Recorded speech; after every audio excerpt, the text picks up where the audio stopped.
Hello everyone, नमस्कार। स्वागत है आपका उदय क्लासेस के बीए प्लेटफॉर्म पर। दोस्तों, बीए फर्स्ट ईयर में इतिहास पर हमारा सेशन कंटिन्यू चल रहा था, जिसमें दोस्तों लास्ट लेक्चर में हमने बात की थी 4 पुरुषार्थ और 16 संस्कारों पर।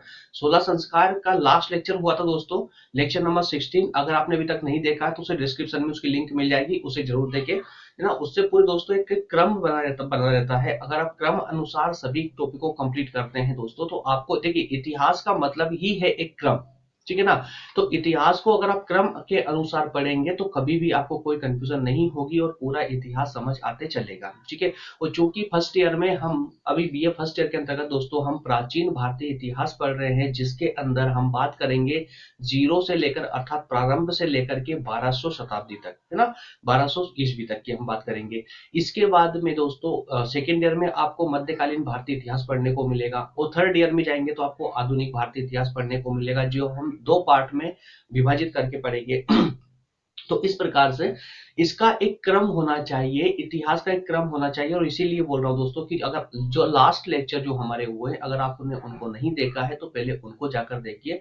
पूरा कंसेप्ट एकदम इजीली समझ आएगा आपको, इसमें कोई डिफिकल्टी जैसा कुछ भी नहीं होता है। सिर्फ कुछ शब्दावलियां होती है जो हमें पढ़ने में अजीब सी लगती है, या पहली बार उनको पढ़ते हैं इसलिए वो हमें अजीब लगती है, इस कारण से वो हमें परेशान करती है। बाकी अगर आप उनको एक क्रम के अनुसार अगर पढ़ते हैं तो कोई भी शब्दावली आपको कभी भी परेशान नहीं करेगी। चलिए शुरू करते हैं दोस्तों आज का हमारा लेक्चर। और आज का लेक्चर होगा हमारा 16 महाजनपदों पर। अब ये महाजनपद क्या थे? 16 महाजनपद, तो इनको हम भली भांति रूप से समझेंगे। जैसा कि देखिए दोस्तों, आपको डिस्प्ले हो रहे हैं, इसमें 16 ही महाजनपदों के नाम आपको सामने ही रख दिए गए हैं। काशी, कौशल, अंग, मगध, इस प्रकार से कंबोज वगैरह, गंधार, कंबोज, इस प्रकार से कुल मिलाकर 16 जो है आपके महाजनपद थे प्राचीन समय में। चलिए अंदर समझेंगे इसको पूरा डिटेल में, पूरा विस्तार पूर्वक दोस्तों। तो शुरू करते हैं अपना आज का लेक्चर। शुरू करें उससे पहले जो भी दोस्त मेरे पहली बार हमारे सेशन पर आए हैं, जो हमें पहली बार देख रहे हैं, उनके लिए हमारे इस सेशन में दोस्तों, हमारे इस बीए के इस प्लेटफॉर्म पर बीए के सभी सब्जेक्टों को आपके सिलेबस के अनुसार पूरे विस्तार पूर्वक पढ़ाया जा रहा है। और साथ ही साथ में दोस्तों आपको एक नोट्स भी अवेलेबल अर्थात क्लास नोट्स भी आपको प्रोवाइड की जाती है, जिससे आप अपना अध्ययन बेहतरीन बना सके, एकदम इफेक्टिव बना सके, ठीक है। और आपके डाउट क्लियर करने के लिए हम आपको व्हाट्सएप और कॉल जैसी फैसिलिटी भी प्रोवाइड करते हैं। चलिए दोस्तों बढ़ते हैं, सेशन में शुरुआत करते हैं। जिन दोस्तों को लेक्चर ढूंढने में प्रॉब्लम आ रही है दोस्तों, उनके लिए बता दूं मैं आपको, सभी के लिए सभी सब्जेक्ट की अलग अलग यहाँ पर प्लेलिस्ट बना दी गई है। प्लेलिस्ट पर जाइए, चैनल में जाइए, प्लेलिस्ट सर्च कीजिए, प्लेलिस्ट देखिए, और अपने सब्जेक्ट के अनुसार और सब्जेक्ट में भी अपने टॉपिक के अनुसार प्लेलिस्ट को, अपने लेक्चर को ढूंढे और उसको आराम से क्रम के अनुसार देख सकते हैं। 1 2 3 इस प्रकार से क्रम, हर प्लेलिस्ट में क्रम दिया गया है। उस क्रम के अनुसार ही आप लेक्चरों को जो है फॉलो करेंगे, तो आपको कभी भी दोस्तों किसी भी सब्जेक्ट में भटकाव नहीं होगा, ठीक है। इसके अलावा जो हमसे व्हाट्सएप पे जुड़ करके और हमारे साथ डाउट क्लियर करना चाहते हैं दोस्तों, व्हाट्सएप नंबर यहाँ से ले सकते हैं। और टेलीग्राम पर लोधाजी क्लासेस नाम से ग्रुप है, टेलीग्राम पर लोधाजी क्लासेस नाम से ग्रुप है। अगर अभी तक आपने ज्वाइन नहीं किया है तो जल्दी से उसे जाकर ज्वाइन कर ले, क्योंकि हमारी डेली क्लास की अपडेट आपको टेलीग्राम पर ही अवेलेबल होती है, और साथ ही साथ में सभी क्लास नोट्स भी आपको टेलीग्राम पर ही प्रोवाइड किए जाते हैं, ठीक है। चलिए शुरू करते हैं दोस्तों, शुरू करते हैं। सबसे पहले तो देखिए, हमारी फर्स्ट और सेकंड 2 यूनिट कंप्लीट हो चुकी है प्राचीन इतिहास के अंतर्गत। आज से जो स्टार्ट होने जा रही है वो हमारी थर्ड यूनिट है। और इस थर्ड यूनिट में दोस्तों हमारे पास में, ये थर्ड यूनिट काफी लंबी चलेगी। इसमें लगभग हमारे पास दोस्तों 7 टॉपिक है, जिन पर हमें फुल डिटेल के साथ में हमें डिस्कस करना है। 7 टॉपिक है, और सातों टॉपिक दोस्तों बहुत इंपॉर्टेंट टॉपिक है। सबसे पहला टॉपिक 16 महाजनपद, उसके बाद मगध का उत्थान, किस प्रकार से मगध का उत्थान हुआ, इस पर भी हम बात करेंगे। थर्ड है उत्तर भारत में नए धार्मिक आंदोलनों का उदय। उत्तर भारत में नए धार्मिक आंदोलनों का उदय हुआ, जैसे कि बौद्ध धर्म और जैन धर्म का उदय समझेंगे, इनकी कैसे उत्पत्ति होती है, कितना कितना ये विस्तार करते हैं, कहाँ कहाँ तक इनका ये विस्तार क्षेत्र रहता है, इन सब पर हम बात करेंगे। इसके अलावा इसके बाद में देखेंगे, फिर हम मौर्य साम्राज्य पर आ जाएंगे दोस्तों। मौर्य साम्राज्य के बाद में अशोक के मौर्य कला स्थापत्य समझेंगे। मौर्योत्तर युग, मौर्यों के जस्ट बाद का युग, कौन कौन मौर्यों के बाद में कौन कौन से शासक आते हैं, कौन कौन सी शासन व्यवस्था आती है। तो इसमें मौर्य के बाद में शुंग, क्षत्रप, सातवाहन, कुषाण, इस प्रकार से, और इनकी राजनीतिक, सामाजिक, आर्थिक और जो है राजनीतिक, सामाजिक, आर्थिक और अ, जो सामाजिक जीवन है, जनजीवन है, उसके बारे में भी हम यहाँ पर पूरे विस्तार पूर्वक डिस्कस करेंगे। वन बाय वन करके इसके सभी लेक्चर प्रोवाइड होते रहेंगे। ठीक है, तो दोस्तों आज का हमारा जो लेक्चर होगा वो 16 महाजनपदों पर होगा। तो दोस्तों देखिए, लेक्चर स्टार्ट करें उससे पहले आप इसकी एक बेसिक टर्म समझ लीजिए, आपको ये प्रॉब्लम नहीं देगा। 16 महाजनपद जैसा कुछ नहीं था, सिर्फ आपको ये शब्द याद रखना है, बाकी टर्म सेम है, इजी है।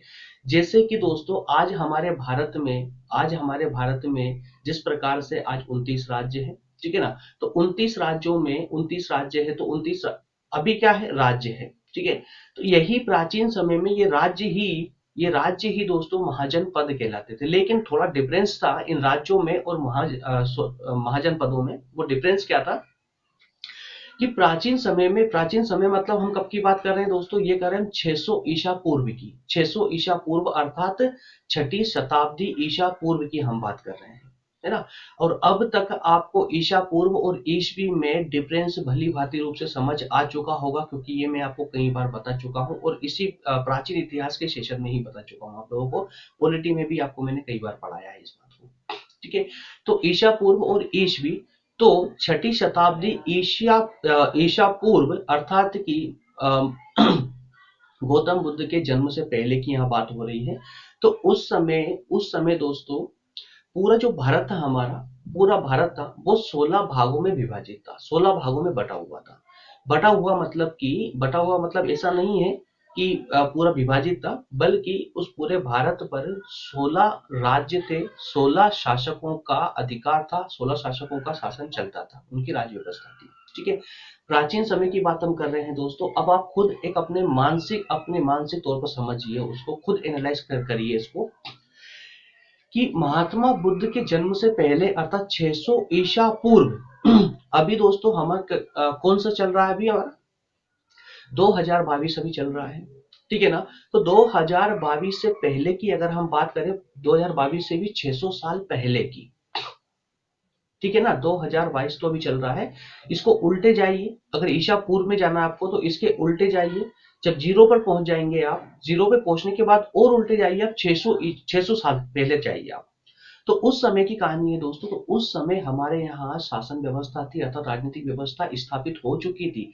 ये 16 महाजनपदों का हमें प्रमाण मिला है, और उस प्रमाण के आधार पर ही हम इसीलिए कहते हैं कि भारतीय राजनीतिक चिंतन जो है बहुत प्राचीन समय का रहा है, और ऐसे समय का रहा है जब पश्चिम का तो अस्तित्व भी नहीं था। अस्तित्व अर्थात कि पश्चिम की राजनीति का कोई अस्तित्व भी नहीं था। और जितना आज यूरोप वर्तमान में, अर्थात हम इंग्लैंड की बात करें जिसने हम पर दोस्तों काफी लंबे समय तक राज किया है, वो तो आज वर्तमान में भी इतना विस्तृत नहीं है जितने की हमारी वो शासन व्यवस्था विस्तृत थी, ठीक है ना। तो प्राचीन समय में पूरा भारत 16 भागों में बटा हुआ था, और 16 ही भागों पर अलग अलग राजाओं के राज चलते थे, अलग अलग वंश का अधिकार था।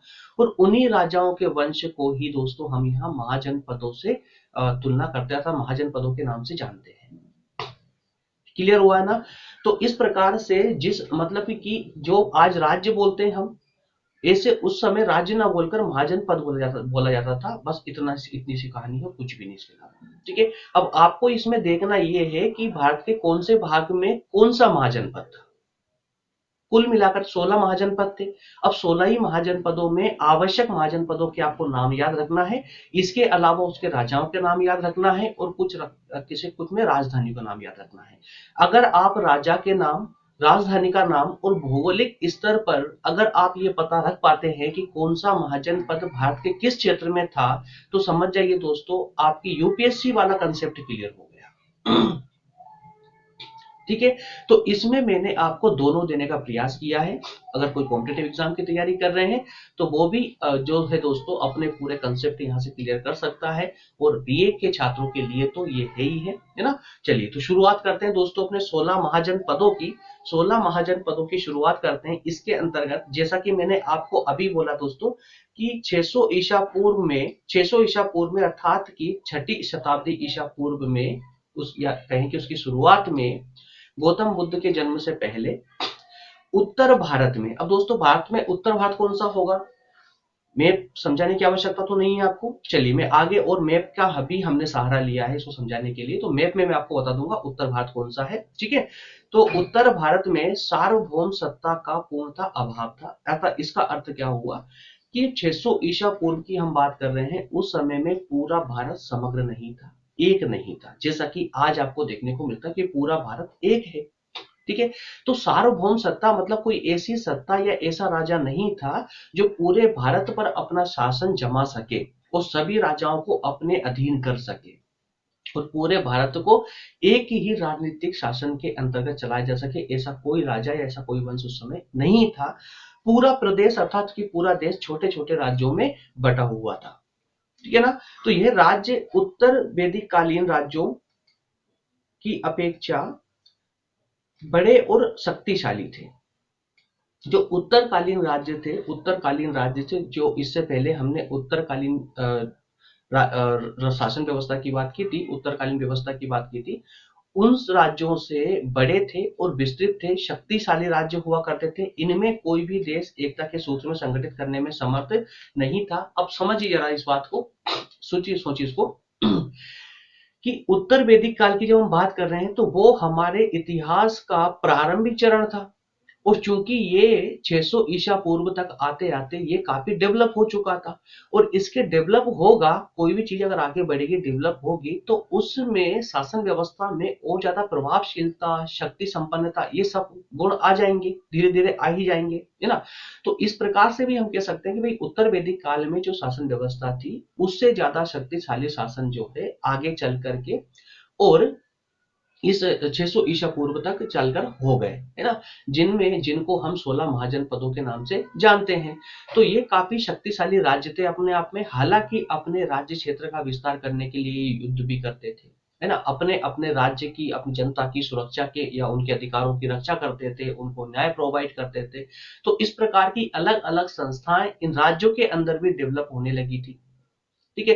तो इस प्रकार से हम यहाँ पर दो चीज तो स्पष्टता कह सकते हैं कि जो इस समय का अर्थात इस प्राचीन समय का जो ये शासन व्यवस्था थी, जिस पूरे भारत में 16 महाजनपदों में पूरा भारत बटा हुआ था, तो उस समय ऐसा कोई राजा या ऐसा कोई राजा का वंश नहीं था जो पूरे भारत पर एक छत्र स्थापित कर सके, अर्थात कि एक ही शासन व्यवस्था स्थापित कर सके और संपूर्ण या सभी राजाओं को, जो सभी महाजनपद थे, उनको अपने अधीन कर सके। अगर ऐसा उस समय हो पाता दोस्तों तो शायद कभी भी इंग्लैंड अर्थात ब्रिटेन का आधिपत्य भारत पर नहीं हो पाता, ब्रिटेन का कब्जा कभी भारत पर नहीं हो पाता, अर्थात हम कभी भी उपनिवेश नहीं बन पाते। ठीक है। तो ये कुछ भारत शुरू से ही, प्रारंभ से ही ये अलग अलग राज्यों में बटा हुआ था, और उस समय ऐसा कोई राजा नहीं था जो इसको इसको एक इकाई, एक संगठित इकाई के रूप में स्थापित कर सके। ठीक है। तो इस काल की राजनीतिक स्थिति का विवरण बौद्ध ग्रंथ के, अब देखिए, अब यहाँ पर कुछ दिमाग में ये चीज उठती है कि सर 600 ईसा पूर्व की कहानी है तो इसका साक्ष्य हमें कहाँ से मिला, किस आधार पर हम कह सकते हैं कि ये 16 महाजनपद वाकई में थे, और इन्होंने जो है किसका राजा कौन था, किसकी राजधानी कहाँ थी, तो इन सब की जानकारी हमें कहाँ से मिलती है। तो इसकी जानकारी दोस्तों आपको बौद्ध ग्रंथ से मिलेगी, बौद्ध ग्रंथ से आपको इसकी जानकारी मिलेगी, बौद्ध ग्रंथ के अंगुत्तर निकाय से, बौद्ध ग्रंथ का एक अंगुत्तर निकाय है, उससे आपको इसकी जानकारी मिलेगी। और समस्त उत्तर भारत 16 महाजनपदों में बटा हुआ था, ये पूरा स्पष्ट तौर पर बौद्ध ग्रंथ के अंगुत्तर निकाय में लिखा गया है। और चूंकि बौद्ध ग्रंथ इतना प्राचीन नहीं था कि उसे न पढ़ा जा सके, न इस प्रकार से उनको पढ़ा भी गया, चूंकि न पढ़ा जाने वाला दोस्तों एक पाषाण काल था, जिसके साक्ष्य हमें जो है स्पष्ट तो नहीं मिल पाए थे, लेकिन हाँ इतने साक्ष्य हमें उपलब्ध थे पाषाण काल के भी, जिनके आधार पर हमने अपने प्राचीन इतिहास का अनुमान लगा लिया था। ठीक है, तो इस प्रकार से दोस्तों 16 महाजनपदों का ये बेसिक कंसेप्ट था। ये क्लियर हुआ आपको? एकदम बेसिक था ये कि 16 महाजनपद होते क्या है, 16 महाजनपद होते क्या है, और किस प्रकार से इनका विस्तार था भारत पर, और किस प्रकार से यहाँ पर कोई एक वंश ना होकर के 16 अलग अलग राजवंश थे जिनका पूरे भारत पर अलग अलग भागों पर अपना अपना अधिकार था। ठीक है, अब हम बात करेंगे इसी के तहत दोस्तों, इसी के तहत अब आपको इसको थोड़ा सा समझ लीजिए।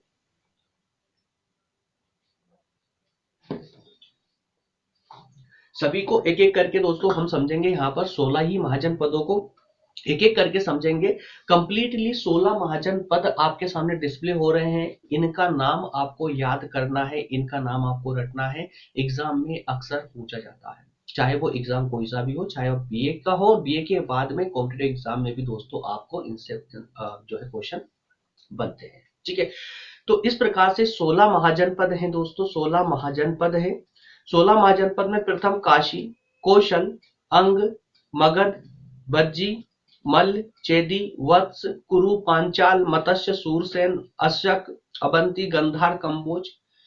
अब ये 16 जो महाजनपद है किस किस क्षेत्र में है, चलिए अब इसको हम देख लेते हैं मैप के माध्यम से, एक मानचित्र के माध्यम से देख लेते हैं कि कौन सा महाजनपद किस किस स्थान पर जो है बसे हुए थे। तो दोस्तों आपको मैं ये सब पीपीटी तैयार जो है पीडीएफ रूप में आपको प्रोवाइड करूंगा, आप आसानी से इसको और एनालाइज करेंगे डाउनलोड करने के बाद में। तो ये हमारा प्यारा भारत, ये पूरा हमारा भारत है, हालांकि इसका दक्षिण का पार्ट इसमें कटा हुआ है, ठीक है ना।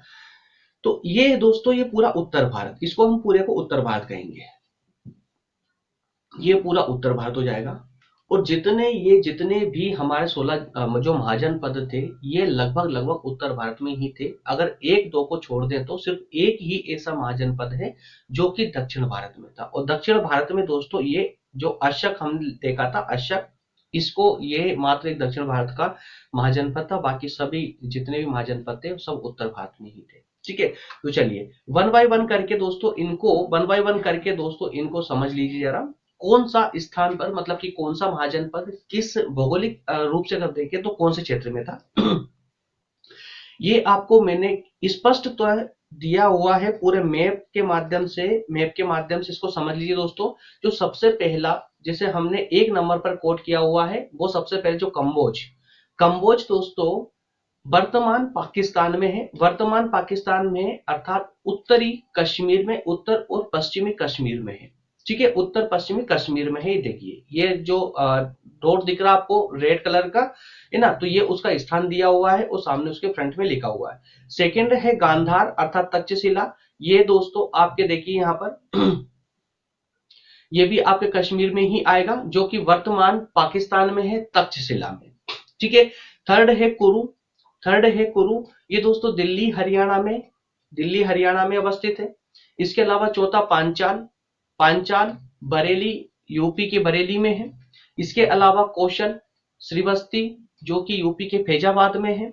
ये आपको सभी स्थान पूर्वक दिया हुआ है, इसको मैप के माध्यम से आप कम से कम 10 से 15 मिनट सिर्फ इस मैप को देंगे। ठीक है, जब आप पीपीटी डाउनलोड करेंगे तो इसको बड़े शांति से देखिए, इसकी राजधानी के साथ में इसकी राजधानी भी आपको इसमें मिलेगी, इसके अलावा नाम और राजधानी उसकी भौगोलिक स्थिति। दरअसल होता क्या है, जब मैप के माध्यम से भौगोलिक स्थिति को देखते हुए जब आप कोई स्थान का नाम याद करते हैं ना तो वो बहुत ही इजी तरीके से हो जाता है, और एक बार आप करके देखिए इजीली होगा।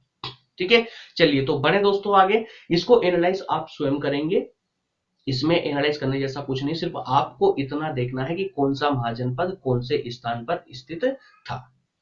ठीक है, तो इसी में देखिए दोस्तों ये लास्ट में दिख रहा है आपको अशमक, ये अशमक तो एकमात्र दक्षिण भारत का एकमात्र महाजनपद था जिसे पोर्टली इसकी राजधानी है, गोदावरी क्षेत्र पर, गोदावरी नदी के किनारे पर, या गोदावरी क्षेत्र नदी का जो क्षेत्र है उस क्षेत्र में ये अवस्थित था।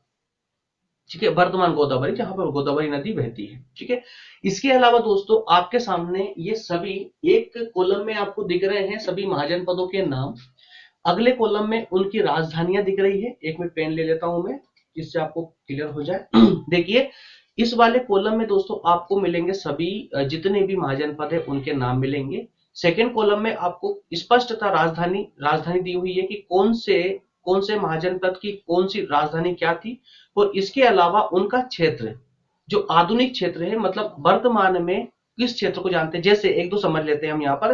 जैसे कि दोस्तों अंग महाजनपद की अगर हम बात करें तो अंग महाजनपद की राजधानी उस समय चंपा हुआ करती थी। क्या राजधानी थी? चंपा। और अभी अगर हम वर्तमान में देखें तो ये अंग अंग जिसकी राजधानी चंपा थी, ये वर्तमान में कौन से क्षेत्र में है दोस्तों? वर्तमान बिहार के मुंगेर क्षेत्र में है, भागलपुर मुंगेर क्षेत्र में। ठीक है ना। उसी प्रकार से जो ये मगध है, मगध तो मगध की राजधानी थी दोस्तों गिरिव्रज, गिरिव्रज या राजगिरे, जो कि वर्तमान बिहार के पटना और गया क्षेत्र से संबंधित है ना। अब बिहार वालों को तो स्पष्टता पता होगा, अच्छे से पता होगा कि गिरिव्रज या राजगिरे जो है बिहार के क्षेत्रों को अर्थात कि पटना गया के क्षेत्रों को बोला जाता था, है ना। और जहां पर ये जो है नेक्स्ट था काशी, काशी वाराणसी में दोस्तों।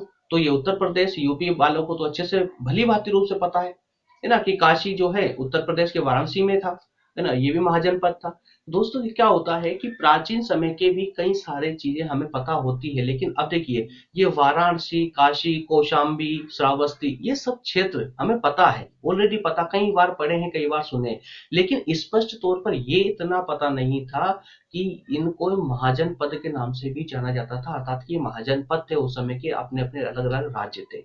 अब आप खुद सोचिए, जो आज हमारा उत्तर भारत पूरा जो बटा हुआ है, उस पूरे उत्तर भारत में 15 महाजनपद थे।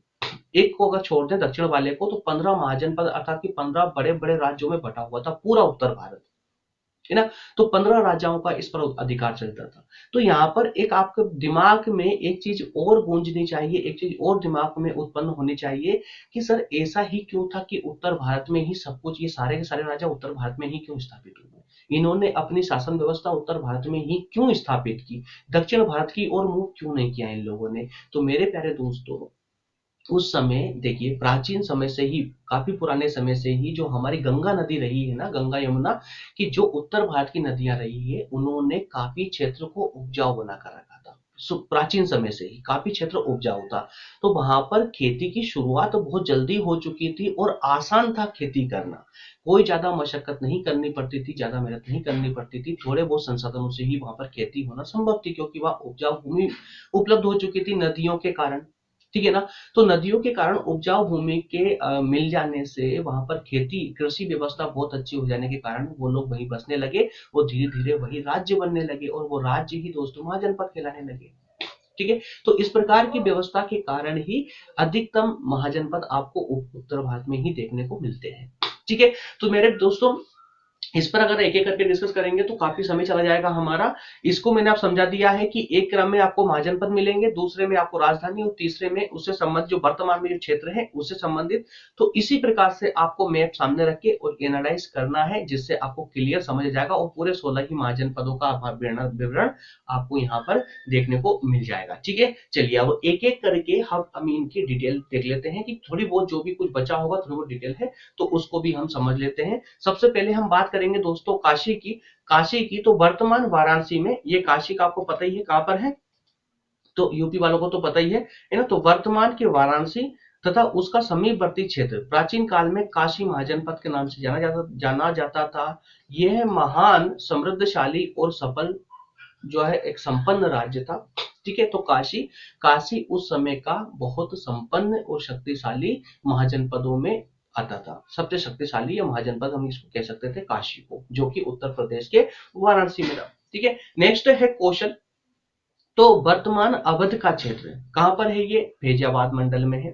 प्राचीन काल में कौशल महाजनपद कहलाता था, जो उत्तर में नेपाल से दक्षिण में सई नदी तथा पश्चिम में पंचाल से पूर्व में गंडक नदी तक फैला हुआ था। अब देखिए इसको दोस्तों दिशाओं के माध्यम से भी आपको समझाने का यहाँ प्रयास किया गया है। ये जो था आपका कौशल क्षेत्र दोस्तों, कौशल क्षेत्र था, ये उत्तर में, देखिए ये 4 दिशाएं होती है, आपको वैसे बताना तो नहीं चाहिए था क्योंकि आप बीए तक आ चुके हैं, आपको दिशा अगर याद नहीं होगी तो फिर शर्म आना चाहिए, है ना, याद रखना। उत्तर, ठीक है, ये दक्षिण हो जाएगा आपका। उसी प्रकार से ये पूर्व और ये पश्चिम, ये पश्चिम। ठीक है। तो अब देखिए ये जो दोस्तों आपको कौशल राज्य था अर्थात कौशल महाजनपद था, ये उत्तर में नेपाल से सटा हुआ था, उत्तर में या नेपाल से सटा हुआ था। ठीक है। और दक्षिण की अगर बात करें दोस्तों, दक्षिण में जो इस सई नदी निकल के जा रही है, यहाँ पर सई नदी, तो सई नदी इसका दक्षिणी सीमा बनाता था, ये मान लीजिए आप। और पश्चिम की अगर बात करें तो पश्चिम में दोस्तों ये पांचाल महाजनपद से मिला हुआ था। और पूर्व में एक गंडक नदी बहती है दोस्तों, गंडक नदी बहती है जो दक्षिण भारत की नदी कहलाती है, तो वो गंडक नदी से सटा हुआ था।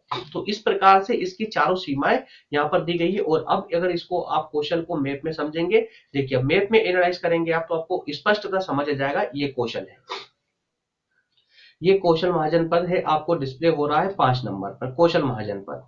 ठीक है, तो ये देखिए इसकी चारों दिशाओं की दोस्तों बात की थी कि उत्तर में ये नेपाल से सटा हुआ है, ये नेपाल से सटा हुआ है, ठीक है ना। इसी प्रकार से ये चारों दिशाएं, ये चारों दिशाओं को आप इस प्रकार से मैच करके पढ़ेंगे तो आपको एक ही एक क्या दोस्तों, आपको बाकी के भी याद होते चलेंगे, आपको बाकी के भी याद होते चलेंगे। ठीक है, ये उसने बोला था कि पश्चिम में ये पांचाल राज्य से सटा हुआ था, पांचाल महाजनपद से सटा हुआ था।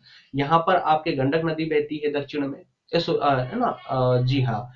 तो इस प्रकार से आप इसको एनालाइज कर सकते हैं आराम से, शांति से बैठ करके। अगर मैप का सहारा लेकर के अगर आप एनालाइज करते हैं तो दोस्तों यकीन मानिए पूरा चैप्टर एकदम क्लियर हो जाएगा, कोई कंफ्यूजन यहाँ पर क्रिएट नहीं होगी।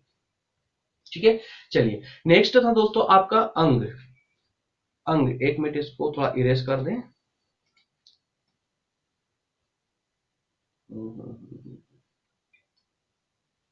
ओके, अंग है, नेक्स्ट महाजनपद है आपका अंग, जो कि बिहार में अवस्थित है दोस्तों, वर्तमान बिहार में है, भागलपुर और मुंगेर जिले में महाजनपद के अंतर्गत, और इसकी राजधानी चंपा थी। ठीक है, देखिए जब भी महाजनपदों के बारे में अगर डिटेल लिखना हो तो इस प्रकार से पॉइंट बना करके अगर एक एक दो दो लाइन भी अगर आप लिख देते हैं, जैसे उसका नाम, वर्तमान क्षेत्र लिख दीजिए और उसकी राजधानी लिख दीजिए, दैट्स ऑल। और हो सके अगर इससे ज्यादा आपको मालूम है तो हो सकता है तो इसकी उस समय की जो है इसकी जो स्थिति थी, स्थिति के बारे में भी आप लिख सकते हैं कि इसकी किस प्रकार की स्थिति थी। या अगर थोड़ा बहुत याद रख लिया जाए तो कुछ पड़ोसी राज्यों के नाम याद कर दिए हैं, जैसे कि हमने इसमें क्वेश्चन में देखा था कि उत्तर में दक्षिण में नदी है ना, उत्तर में पांचाल, इस प्रकार से वहां पर पश्चिम में पांचाल महाजनपद। तो इस प्रकार के भी कुछ फैक्ट हम यहाँ पर याद रख के और वहां पर आंसर राइटिंग के तहत लिख सकते हैं, जिससे हमारा आंसर एकदम इफेक्टिव हो जाएगा, एकदम अलग हो जाएगा अन्य लोगों से। ठीक है, चलिए नेक्स्ट पर बात करेंगे। नेक्स्ट में है दोस्तों मगध, ये दक्षिणी बिहार में स्थित है, दक्षिणी बिहार में स्थित है, वर्तमान पटना और गया जिले में, गया जिले में स्थित था ये। और उत्तर भारत का सबसे ज्यादा शक्तिशाली महाजनपद यही था मगध, इस पर हमने पहले भी देखा था दोस्तों, पहले बात की थी। जो मगध राज्य है या मगध महाजनपद है, ये उस समय का या उत्तर भारत का सबसे ज्यादा शक्तिशाली महाजनपद था। सबसे शक्तिशाली महाजनपद कौन था, तो मगध था, है ना, जो अंग महाजनपद का पड़ोसी राज्य था। अंग महाजनपद का ये पड़ोसी राज्य था। अब देखिए दोस्तों इसमें आपने क्या लिखा कि अंग महाजनपद का पड़ोसी राज्य था या पड़ोसी महाजनपद था। अगर आप मैप के माध्यम से इन सभी को एक साथ एनालाइज करते हैं तो आपको ये पढ़ने की, याद करने की आवश्यकता नहीं पड़ेगी। आपको मैप आपके दिमाग में छप जाएगा और आपको खुद याद रहेगा कि यार कौन किसका पड़ोसी था। ठीक है, अगर आपको दिशाएं भी याद नहीं रहती है कि कौन इसके, कौन पूर्व में था, कौन पश्चिम में था, कौन उत्तर में, कौन दक्षिण में, तो भी चलेगा, सिर्फ आप इसके पड़ोसी का नाम लिख सकते हैं। जैसे कि हमने मगध के अंतर्गत इसका इस्तेमाल किया है कि अंग महाजनपद मगध महाजनपद का पड़ोसी राज्य था। ठीक है, नेक्स्ट है बज्जी। बज्जी, बज्जी की दोस्तों एक विशेषता थी, एक विशेषता थी कि ये एक अकेला राज्य नहीं था, एक अकेला राज्य नहीं था, बल्कि छोटे छोटे 8 राज्यों से मिलकर बना था, है ना। इसीलिए इसको संघ राज्य कहा जाता था, संघ राज्य कहा जाता था दोस्तों। तो ये 8 राज्यों का एक संघ था, इसी कारण से इसको संघ राज्य कहा जाता था। यह पहले राजतंत्र था, पहले यहाँ क्या था, राजतंत्र था, अर्थात कि एक शासक का तंत्र चलता था। लेकिन बाद में चल करके जैसे जैसे ये 8 राज्य एक साथ मिलने के बाद में यहाँ पर गणतंत्र अर्थात कि लोकतंत्र आ गया। ठीक है, और कुंडल ग्राम वैशाली के समीप, कुंडल ग्राम वैशाली के समीप ही स्थित था। तो इस प्रकार की अलग अलग महाजनपदों में कुछ बेसिक टर्म हो सकती है, कुछ बेसिक सी नई जानकारी हो सकती है, तो उन पर भी ध्यान दें। जैसे कि जब हम ये बज्जी की बात करें तो बज्जी में एक विशेषता आपको याद रखनी ही रखनी है कि ये 8 राज्यों से मिलकर बना है। और जब ये 8 राज्य नहीं मिले थे उससे पहले यहाँ पर एक राजतंत्र चला करता था, अर्थात एक राजा का शासन चला करता था। लेकिन जैसे ही ये 8 राज्य मिले, जैसे ही ये संघ बना, संघ कब बनेगा भाई, जब छोटे छोटे राज्यों से मिलकर के एक पूरे एक अलग से एक नए बड़े राज्य की स्थापना होती है तो उसी को हम संघ बोलते हैं, है ना। तो उस संघ को बना तो उसके बाद ही इस राज्य में जो है गणतंत्र अर्थात लोकतंत्र की स्थापना होती है। ठीक है, नेक्स्ट है महाजनपद नंबर 6 है मल्ल। तो पूर्वी उत्तर प्रदेश के देवरिया जिले में मल्ल महाजनपद स्थित था और वज्जी संघ के समान यह भी एक संघ राज्य था जिसमें पावा कुशीनारा के मल्लों की शाखाएं सम्मिलित थी। तो इसमें ऐसा कुछ भी पढ़ने जैसा कुछ है नहीं है। चेदी या चेती आधुनिक दोस्तों वर्तमान में जो बुंदेलखंड है तो बुंदेलखंड के समीप के जो भाग हैं तो प्राचीन काल में चेदी महाजनपद के नाम से जाने जाते थे। आधुनिक समय का अर्थात वर्तमान समय का में जो बुंदेलखंड है, बुंदेलखंड के आसपास के जो भाग थे दोस्तों वो चेदी महाजनपद के नाम से जाने जाते थे प्राचीन समय में।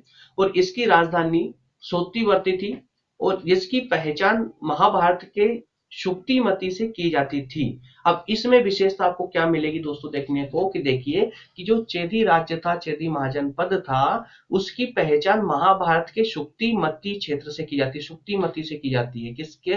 महाभारत के शुक्तिमती से की जाती है। और महाभारत काल में यहाँ का प्रसिद्ध शासक शिशुपाल था। कौन था इसका यहाँ का?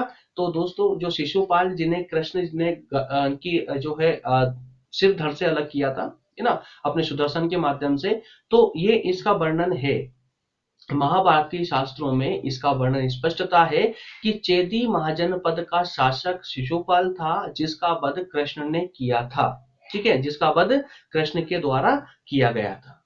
ठीक है, तो इस प्रकार से इनका वर्णन यहाँ देखने को मिलेगा और आपको इनकी विशेषताएं के अंतर्गत भी दोस्तों जैसे चेदी साम्राज्य था, चेदी महाजनपद था, तो इसकी कुछ विशेषताएं अलग। देखिए हर एक जनपद के कुछ बेसिक टर्म है जो एकदम एक दूसरे से अलग है, उनको आपको आवश्यक रूप से याद रखना है। वत्स की अगर हम बात करें तो दोस्तों ये आधुनिक इलाहाबाद और बांदा जिलों में अवस्थित था ये वत्स महाजनपद। और इसकी राजधानी कौशाम्बी थी। कौन सी राजधानी थी इसकी?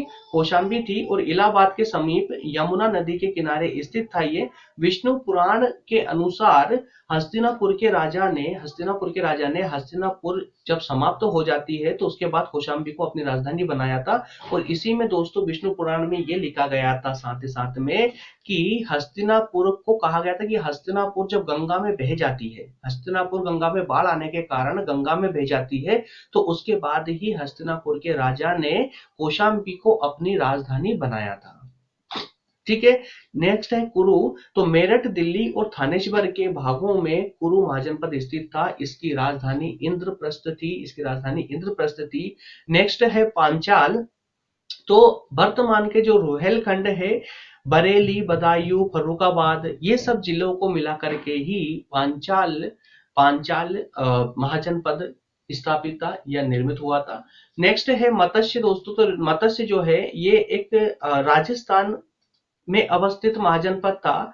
राजस्थान प्रांत के जयपुर क्षेत्र में अवस्थित था ये। और इसके अंतर्गत वर्तमान का अलवर, संपूर्ण अलवर का पूरा भाग, राजस्थान के अलवर का पूरा भाग और भरतपुर का भी एक भाग सम्मिलित था इसमें। इसकी राजधानी विराटनगर थी।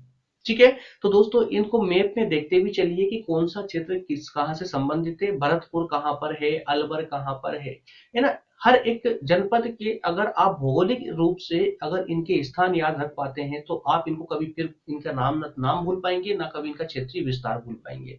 तो अब इनको सबसे बेहतरीन तरीके से याद रखने का दोस्तों यही एक शानदार तरीका है कि आप इनके क्षेत्र के अनुसार इनको याद करते चले। जब क्षेत्र याद होगा तो आपको ऑटोमेटिकली दोस्तों ये बहुत अच्छे से याद होने लगेंगे।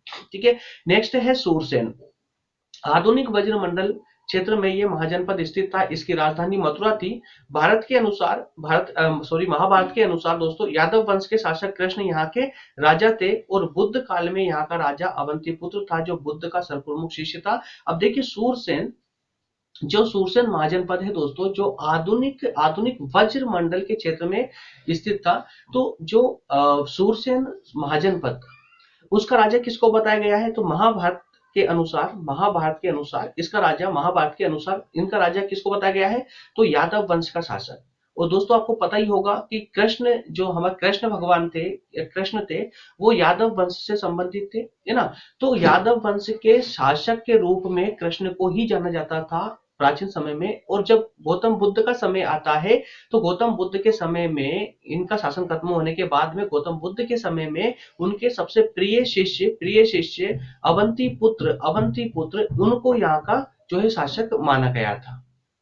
ठीक है। तो इस प्रकार से अलग अलग शास्त्रों में इस प्रकार से वर्णन मिला है, समय के अनुसार अलग अलग शासकों का भी वर्णन इनके अंतर्गत किया गया है। ठीक है। नेक्स्ट है अश्मक। अब ये अश्मक कौन है दोस्तों? यही एकमात्र दक्षिण भारत का महाजनपद है, दक्षिण भारत का एकमात्र महाजनपद है अश्मक। ठीक है। जो कि गोदावरी नदी के किनारे पर बसा हुआ था, गोदावरी नदी के तट पर। और आंध्र प्रदेश में अशमक महाजनपद स्थित था। इसकी राजधानी पोतन अथवा पोटिल थी। ये दक्षिण भारत का एकमात्र महाजनपद था। ठीक है। नेक्स्ट है अवंती। बहुत इंपॉर्टेंट, बहुत उस समय प्राचीन समय का बहुत ही महत्वपूर्ण महाजनपद था दोस्तों ये अवंती। और जो कि दो भागों में ये बटा हुआ था। इसका एक भाग था उत्तर में, उत्तर अवंती के नाम से जाना जाता था, और एक भाग इसका दक्षिण अवंती के नाम से जाना जाता था दोस्तों। और दोनों के बीच में वेत्रवदी बहती थी, दोनों क्षेत्रों के बीच में वेत्रवदी, अर्थात कि जो ये उत्तर का अवंती क्षेत्र था और ये दक्षिण का अवंती क्षेत्र था, इनके बीच में एक नदी निकल के जाती थी, और ये नदी ही इन दोनों क्षेत्रों का विभाजन करती थी। इस नदी के कारण ही ये जो नदी निकल कर गई है दोस्तों, इस नदी वेत्रवती नदी, इस नदी के कारण ही अवंती को दो भागों में जाना जाता था, उत्तरी और दक्षिणी अवंती। ठीक है। तो उत्तरी अवंती, दोनों के बीच में वेत्रवती नदी बहती थी।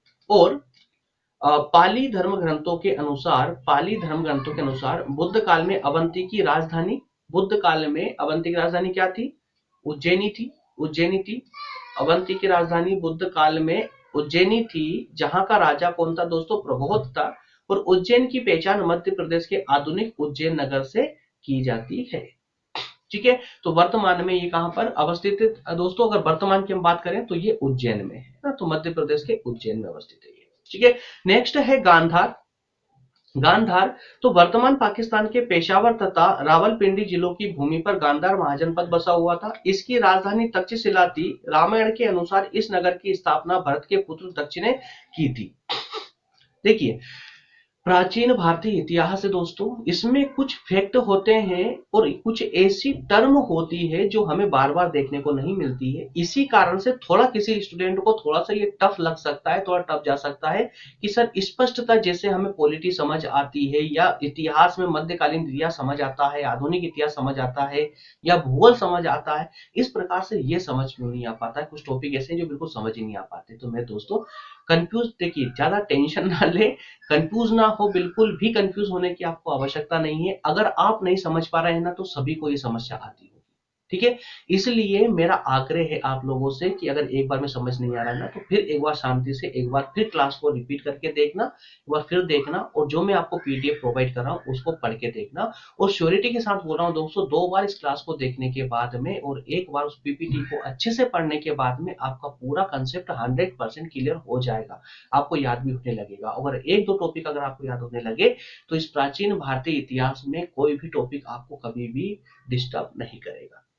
ठीक है, कंप्लीट समझ आने लगेगा।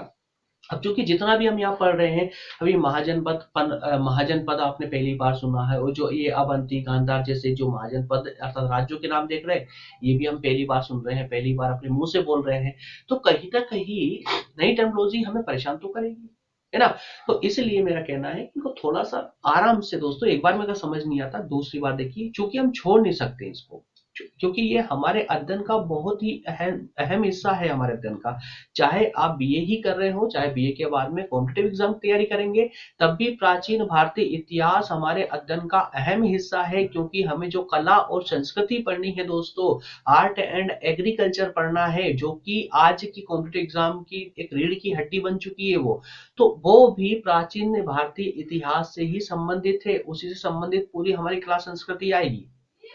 ठीक है। तो इनकी टर्म क्लियर करना बहुत ज्यादा आवश्यक है।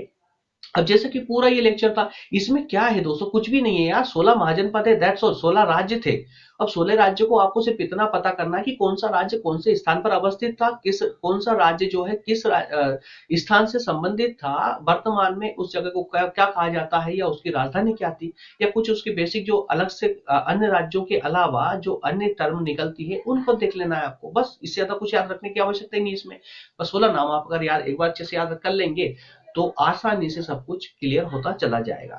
ठीक है, नेक्स्ट एंड लास्ट है दोस्तों कंबोज। कंबोज तो दक्षिण पश्चिमी कश्मीर में, कंबोज जो हमने मैप में एक नंबर पर देखा था कि ये वर्तमान पाकिस्तान में है, वर्तमान पाकिस्तान में है, ठीक है ना। दक्षिण पश्चिम कंबोज जो कश्मीर है हमारा वहां पर है। इसकी राजधानी राजपूत या हाटक थी। ये गांधार का पड़ोसी राज्य था और कालांतर में ये राजतंत्र से संघ में, जैसा कि दोस्तों हमने अंग में देखा था, तो वहां पर भी स्टार्टिंग में क्या हुआ था, स्टार्टिंग शुरुआत में क्या हुआ था कि शुरुआत में वहां पर राजतंत्र था, एक राजा का शासक था, लेकिन आगे चलकर वहां पर गणतंत्र स्थापित हो गया क्योंकि जो अलग अलग राज्य मिले। तो सेम टू सेम कंबोज में भी यही हुआ था दोस्तों, प्रारंभ में पहले यहाँ पर राजतंत्र था, धीरे धीरे आकर ये गणतंत्र अर्थात लोकतंत्र हो गया। ठीक है, तो इस प्रकार से हमारा ये कॉन्सेप्ट पूरा 16 महाजनपदों का क्लियर हो जाता है। अब इसका समग्र रूप से सुन लीजिए, इस पूरे टॉपिक में अगर 100% आपको समझ आया है तो बहुत अच्छी बात है। अभी के अभी आप टेलीग्राम चैनल से, टेलीग्राम ग्रुप से पर जाइए और वहां से ये इसकी पीडीएफ डाउनलोड कीजिए अभी, जस्ट अभी, और उस पीडीएफ को पढ़िए, पहले जो मैं आपको प्रोवाइड कर रहा हूं उसको अच्छे से पढ़िए। ये टॉपिक आपका यहीं क्लियर हो जाएगा, 16 महाजनपद यहीं की पूरे 100% क्लियर हो जाएंगे। ठीक है, इसके बाद में कुछ बेसिक और कुछ बारीकियां बचती है। अगर आपको ये पूरा समझ आ जाता है, लेक्चर का पूरा जो मैंने आपको स्ट्रक्चर बना के दिया है पूरा 16 महाजनपदों का ये, और साथ में पीडीएफ पढ़ने के बाद में जब आप मेंटली प्रिपेयर हो जाएंगे इस टॉपिक के लिए, उसके बाद में आपको आपके पास की कोई बुक, कोई सीरीज, कुछ भी आपके पास अवेलेबल हो, उससे इस टॉपिक को एक बार सिर्फ पढ़ना है, कुछ भी याद करने की आवश्यकता नहीं है, सिर्फ पढ़ना है आपको। जितना याद करना है मैं आपको लेक्चर में बता चुका हूं और आपको नोट्स में प्रोवाइड कर चुका हूं, इतना याद कर लिया आपने बहुत है, याद रखिएगा। ठीक है, तो दोस्तों इसमें समस्या कुछ भी नहीं है। 16 महाजनपदों में आपको 16 ही महाजनपदों के नाम याद करना है, उनकी राजधानी याद करनी है, और मैप के माध्यम से देखना है आपको कि कौन से राज्य किस जगह पर अवस्थित है, अर्थात वर्तमान में किस क्षेत्र में अवस्थित है। इससे ज्यादा आपको कुछ भी याद करने की आवश्यकता नहीं पड़ेगी इसमें। ठीक है दोस्तों, चलिए मिलते हैं नेक्स्ट सेशन में, और नेक्स्ट लेक्चर में हमारा डिस्कस होगा मगध का उत्थान। मगध का उत्थान डिस्कस होगा। ठीक है, इसके जस्ट बाद में दोस्तों नेक्स्ट क्लास होगी हमारी, नेक्स्ट क्लास होगी पॉलिटी पर। पॉलिटी में दोस्तों दो लेक्चर आने वाले हैं, एक में हम बात करेंगे दबाव समूहों पर, और सेकेंड पार्ट के अंतर्गत, फर्स्ट पार्ट में हम दबाव समूह पर बात करेंगे, और सेकेंड पेपर जो है पॉलिटी का दोस्तों, उसके अंतर्गत हमारा लेक्चर आएगा न्यायिक सक्रियता का। ठीक है, क्योंकि उसमें हमारे सुप्रीम कोर्ट और हाई कोर्ट कंप्लीट हो चुका है, अधीनस्थ न्यायालय भी कंप्लीट हो चुके हैं। अब हम बात करेंगे न्यायिक सक्रियता पर, प्रश्न पत्र सेकेंड के अंतर्गत, और प्रश्न पत्र फर्स्ट में मैंने आपको बताया अभी दबाव समूह, राजनीतिक दल हम पढ़ चुके हैं, उसके अंतर्गत जो क्षेत्रीय दल है शायद उस पर भी क्लास कंप्लीट हमारी हो चुकी है। अधिनायक तंत्र, लोकतंत्र, ये सब कंप्लीट हो चुके हैं। उसमें भी अब हमारा एक लास्ट टॉपिक बचा हुआ था दोस्तों दबाव समूह का, उसे हम क्लियर करेंगे। आज ही दोनों क्लास कंटिन्यूअसली आने वाली है दोस्तों, एक क्लास आपको दोपहर में 2 बजे मिलेगी और एक इवनिंग में 6 बजे मिलेगी। ठीक है दोस्तों, तो मिलते हैं नेक्स्ट सेशन में, तब तक के लिए आप सभी का बहुत बहुत धन्यवाद।